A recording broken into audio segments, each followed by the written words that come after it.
Good morning, everyone. Last day we started the chapter 6 Natural Vegetation and Wildlife. In this chapter, we classify three categories: forest, grasslands, and shrubs. And we had also studied two types of forest: tropical evergreen forest and tropical deciduous forest. और दोनों में difference क्या था कि एक में तो बारिश ज़्यादा होती है और दूसरे ऐसे फॉरेस्ट थे जहाँ पर बारिश कम होती है. Today our next topic is third type, temperate evergreen forest. Third part is temperate evergreen forest. Temperate कौन से होते हैं? ये पोर्शन हमने पीछे भी थोड़ा सा किया था.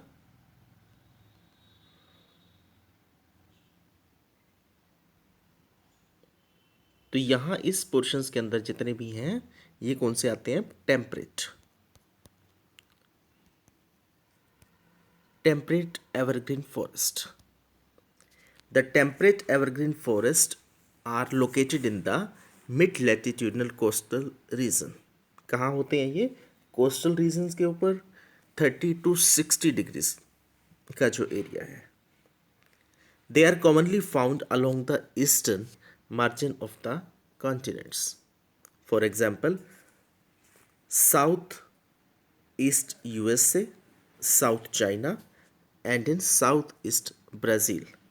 They comprise both hard and softwood trees like oak, pine, eucalyptus, etc.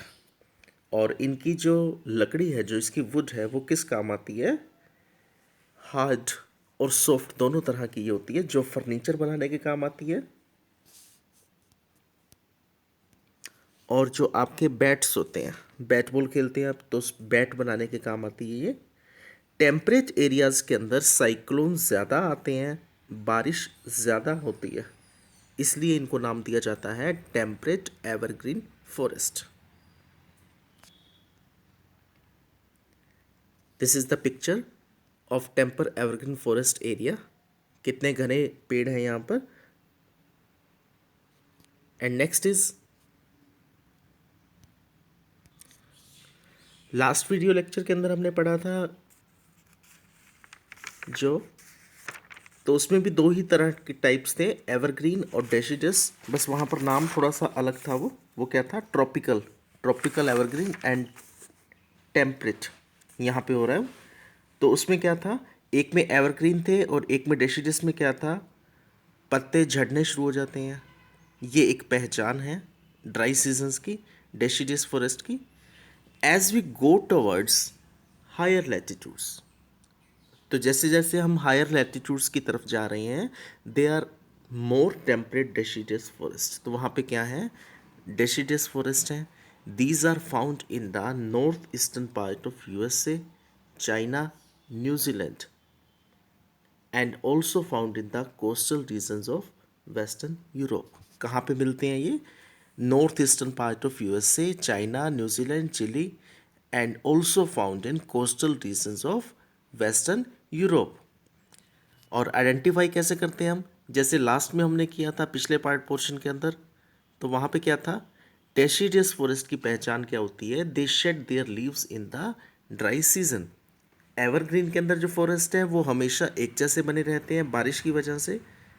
और यहाँ पे क्या होता है? डेसिडियस में वो अपने पत्ते जो हैं गिरा देते हैं.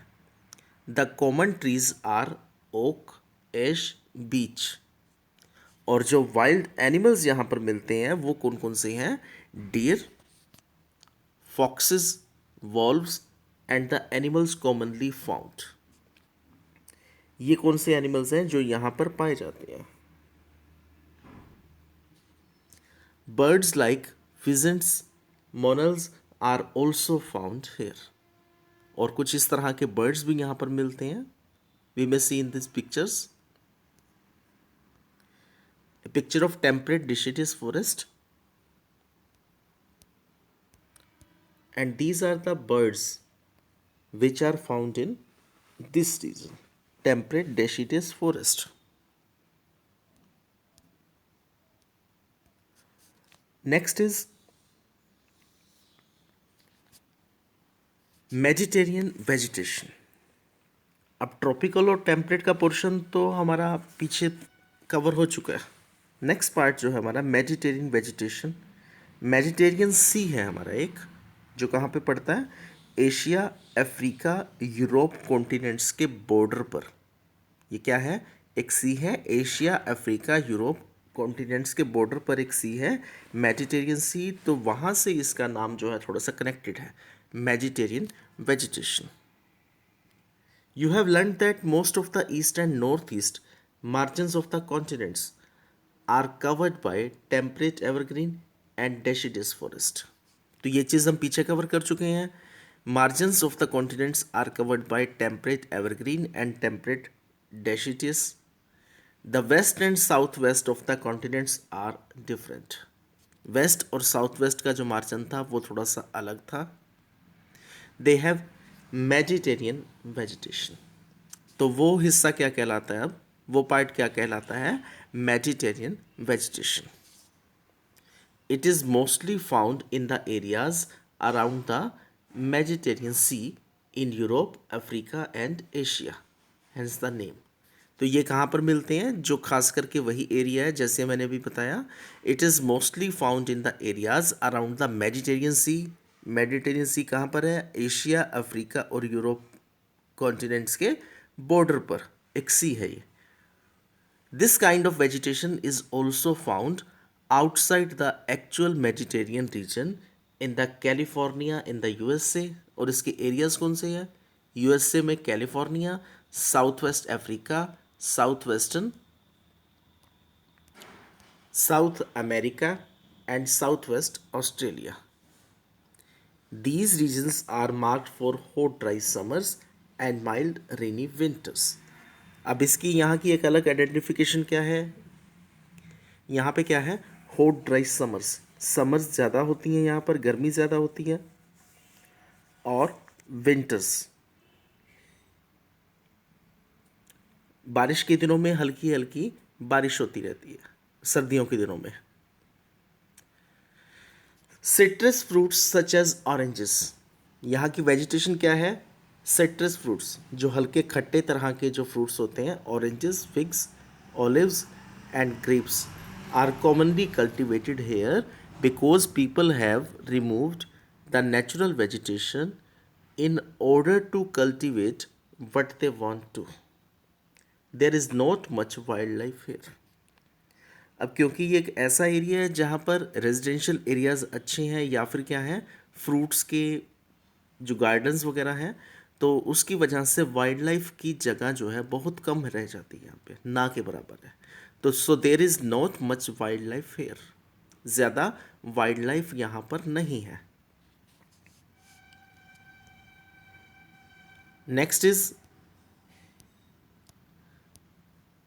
कॉनिफोरस। कॉनिफोरस कौन से होते हैं, अब in the higher latitude 50 to 70 degree of northern hemisphere the spectacular coniferous forest are found. अब कॉनिफोरस इनको नाम क्यों दिया जाता है, क्योंकि इनकी शेप जो है कोन के जैसे होती है। अब कोन जैसे आइसक्रीम का कोन होता है, सेम वैसे मिलती जुलती शेप है, तो इस तरह के फॉरेस्टेड एरियाज हैं ये। In the higher latitude 50 to 70 degree of northern hemisphere the spectacular coniferous forest, these are also called as taiga. इनको एक और नाम भी दिया गया, वो नाम क्या है, taiga. And taiga means about pure और अनटच्ड। क्या होता है टैगा का मतलब, प्योर जिसे कहा जाता है, या अनटच्ड जिसे कहा जाता है, या फिर हिंदी के अंदर अगर बात करें तो इसको क्या कहते हैं, शुद्ध या पवित्र। These forest are also seen in the higher altitudes. These are the trees which Salima found in the Himalayas in the abundance. अब स्टार्टिंग में हमने जो स्टोरी की थी सलीमा की, तो सलीमा क्या कहती थी कि जैसे जैसे वो रोहतांग की तरफ आगे बढ़ रही थी ऊपर के एरियाज़ के अंदर, तो वहाँ की वेजिटेशन अलग हो गई थी। वहाँ पे वेजिटेशंस कैसी थी, cone shape trees. They are tall softwood evergreen trees. The woods of these trees are very useful for making pulp which is used for manufacturing paper and newsprint। तो यहाँ के पेड़ जो हैं वो काफ़ी यूज़फुल रहते हैं, जिनसे पल्प तैयार किया जाता है, और वो पल्प किस काम आता है? पेपर मैन्युफैक्चर करने के, कागज़, जो कॉपीज़, जो नोटबुक्स, जो टेक्स्ट बुक्स हम यूज़ करते हैं, या जो न्यूज़पेपर हम रीड करते हैं। इसके बाद मैच बॉक्सेस, माचिस की जो डिब्बी होती हैं, पैकिंग बॉक्स होते हैं, जो जितने भी गत्ते के कार्टून्स बनाए जाते हैं पैकिंग के लिए बनाए जाते हैं, जो are also made from softwood, तो वो इसी तरह की सॉफ्टवुड से तैयार किए गए हैं। Chir, pine, cedar are the important variety of trees in these forest, ये यहाँ पर पाई जाने वाली स्पेशल वैरायटीज़ हैं, इम्पोर्टेंट वैरायटीज़ हैं। और जो एनिमल्स यहाँ पर मिलते हैं आपको, वो कौन से हैं? Silver fox, mink, polar bear are the common animals found here. These are the pictures of some area, coniferous forest and snow covered coniferous forest भी इनको कहा जाता है। जो स्नो है काफ़ी ज़्यादा रहती है यहाँ पे। Next is grassland. ग्रासलैंड्स के अंदर भी कुछ पार्ट्स हैं। Tropical grassland, first part is grassland, tropical grasslands, these occur on either side of the equator and extend till the tropics। कहाँ से हैं? इक्वेटर के दोनों तरफ, और कहाँ तक जाते हैं ये? ट्रॉपिक्स का एरिया तक। Mainly grass grows in the area of moderate to low amount of rainfall, and this vegetation grows in the areas of moderate to low amount of rainfall. The grass can grow very tall, about 3 to 4 meters in the height। तो यहाँ पे सिर्फ क्या मिलता है? ज़्यादा कोई पेड़ पौधे नहीं है, सिर्फ हल्के फुल्के पेड़ वगैरह नहीं है बड़े, सिर्फ हल्की फुल्की झाड़ियाँ या छोटे पौधे जो हैं मिलते हैं, और वो भी कैसे हैं? घास के जैसे, जिनकी हाइट 3 से 4 मीटर तक हो जाती है। कुछ एग्जाम्पल्स हैं हमारे पास। Grass can grow very tall, approx 3 to 4 meters in height, and for example is savanna grassland. Savanna grassland कहाँ पर है? अफ्रीका के अंदर है ये। और यहाँ पे जो एनिमल्स मिलते हैं, elephants, zebras, giraffe, deer, leopards are common in tropical grasslands. These occur other side of the equator and extend till the tropic। कहाँ से शुरू होता है ये? इक्वेटर से शुरू होता है, और कहाँ तक जाता है ये? ट्रॉपिक तक जाता है ये एरिया। स्पेशली आपने अफ्रीका के अंदर लैंड ट्रैक्स देखे होंगे, नेशनल ज्योग्राफिक या इस तरह का कोई भी चैनल जब आप चलाते हैं, और वहाँ पे जो शूटिंग्स हो रही होती हैं वो ऐसे ही एरियाज़ के अंदर होती हैं। Second part is temperate grassland. These are found in the mid-latitudinal zones and in the interior part of the continents। कहाँ पे मिलती है ये? Latitudinal zones और interior part of the continents। We may see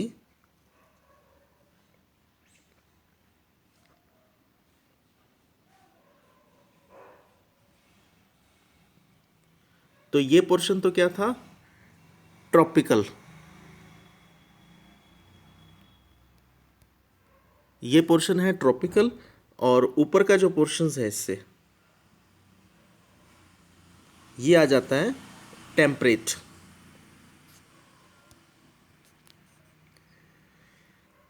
These are found in the mid-latitudinal zones and in the interior part of the continents. Usually grass here is short and nutritious. Wild buffaloes, bisons, antelopes are common in the temperate region। ये wild animals जो हैं वो यहाँ पर मिलते हैं। और last portion जो है इस चैप्टर का वो है thorny bushes. These are found in the dry desert. कहाँ पे मिलते हैं ये? ड्राई डेजर्ट्स के अंदर। कंटीली झाड़ियाँ जिन्हें कहा जाता है, या कांटे वाली झाड़ियाँ भी इनको नाम दिया जाता है। Tropical deserts are located on the western margins of the continent. ये एरिया कहाँ पर है? वेस्टर्न मार्जिन्स पर। The vegetation cover in scarce here because of scanty rain and scorching heat. Vegetation जो है वो काफ़ी ज़्यादा क्या है, स्कार्स है। उसका रीज़न क्या है? Scanty rain and scorching heat. गर्मी काफ़ी ज़्यादा होती है यहाँ पर। Can you name the great desert of India? India के अंदर एक डेजर्ट है, उस डेजर्ट का नाम क्या है? थार डेजर्ट। और कहाँ पर है ये? राजस्थान के अंदर। और कॉमन एनिमल्स कौन कौन से हैं डेजर्ट्स के अंदर, जो हमने पीछे पढ़े भी हैं कुछ? वाइल्ड एस यहाँ पर मिलता है एक तो, फॉक्सेस हैं यहाँ पर, एंड कैमल्स। कैमल्स जो सबसे पहला नाम आपके माइंड में आया होगा कि डेजर्ट एरिया के अंदर राजस्थान में क्या होते हैं? कैमल्स होते हैं ज़्यादा। And next heading is tundra. What is tundra? Found in the polar region. अब पोल्स का जो एरिया था, जो बिल्कुल last, found in the polar regions, frigid zone जिसे कहा जाता है। If you reach the polar region you find the place extremely cold, कि ठंड काफ़ी ज़्यादा होती है यहाँ पे। The growth of natural vegetation is very limited here. और जो नेचुरल वेजिटेशन है वो बहुत ही कम होती है। Only mosses, lichens and very small shrubs are found here. जड़ी बूटियों की जैसी जो है थोड़ी सी वनस्पति जो है वो यहाँ पर होती है। It grows during the very short summers, this is called tundra type of vegetation. और ये कब होती है, ये कब ग्रो करती है? During the very short summer season, and this is called tundra type of vegetation. This vegetation is found in the polar areas of Europe, Asia and North America. The animals have thick fur and thick skin to protect themselves from the cold climatic conditions. और जो animals यहाँ पर हैं वो animals कैसे हैं? उनकी खाल, उनकी चमड़ी जो है या तो काफ़ी ज़्यादा मोटी है, और या फिर उनकी जो स्किन है वो कैसी है? फर वाली है। We may see some animals in these pictures.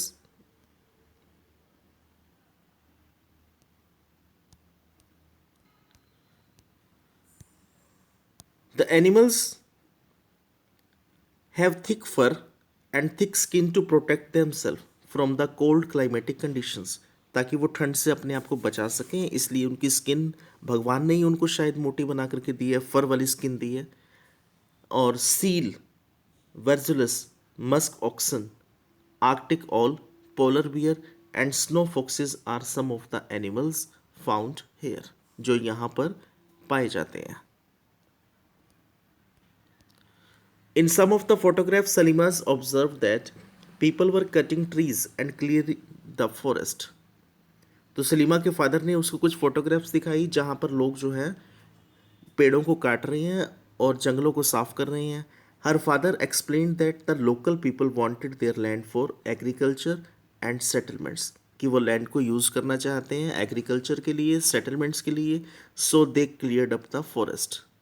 Salima started wondering, if all forests are clear, then where the wild life go? तो जंगली जानवर जो है कहाँ पर रहेंगे? Will the forest take its original shape again? कि क्या दोबारा से जंगल बन पाएगा? If people go on cutting the trees like this, will there be enough oxygen? और क्या वहाँ पर पूरी ऑक्सीजन बन सकेगी या नहीं बन सकेगी? ऑक्सीजन कैसे मिलती है? पेड़ों से, बट अगर पेड़ों को काट रहे हैं तो ऑक्सीजन कम हो जाएगी। If people go on cutting the trees like this, will there be enough oxygen, water vapour, timber, fruits, nuts available in future? तो क्या आने वाले फ्यूचर में हमें ये सारी चीज़ें मिल पाएंगी या नहीं मिल पाएंगी? इस चीज़ को लेकर के सलीमा जो है थोड़ा सा टेंस है, ये डिस्कशन चाहती है वो। Okay students, today our chapter 6 is over. Tomorrow we will continue with exercise question answer of this chapter. Thank you.